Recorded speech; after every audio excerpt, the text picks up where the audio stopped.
Есенбай медиа орталығы жақында ашылған орталық болғанымен ұлтқа, қазақ ұлтына, қазақ еліне, қазақ жеріне бергенінен әлі де берері мол орталықтардың бірі деп айтуға болады.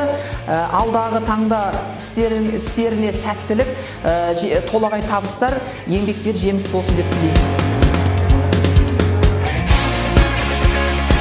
Қайырлы күн, қазақ елі. Бүгін өте қатты қуаныштымын. Тарауез атындағы мемлекеттік университетіне Есенбай медиа орталығынан бүгін журналист болғым келеді деген жастарға арнайы тренинг болып өтті. Бұл тренингтен алған дүниелерім өте көп болды. Бүгінгі тренинг үшін көп рахмет, алғысым көп, және де бұл Есенбай медиа орталығына алдағы уақытта шығармашылық табыстар тілеймін. Үлкен белестерден, жетістіктерден көріне берсін. Ең бірінші, қазіргі таңда филологтардың өзі журналистердің мақалаларын көп сынап жатады.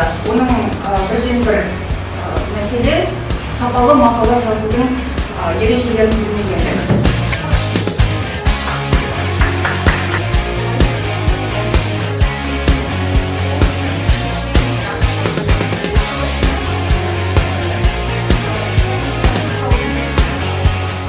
Есенбай медиа журналистиканың негіздерін оқыту орталығы.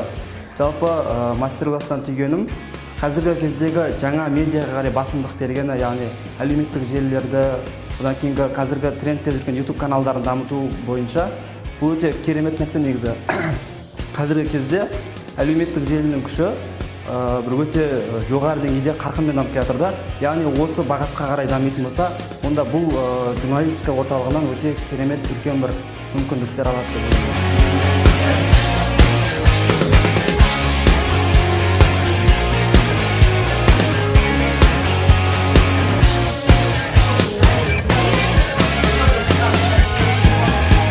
Шығармашылық ортаға шақырам, бірге кітап оқиық, бірге осындай қоғамдық кештерді ұйымдастырайық. Қазір бізде басқа жобалар бар, осындай танымал адамдармен кітап бірлесіп оқу деген сияқты.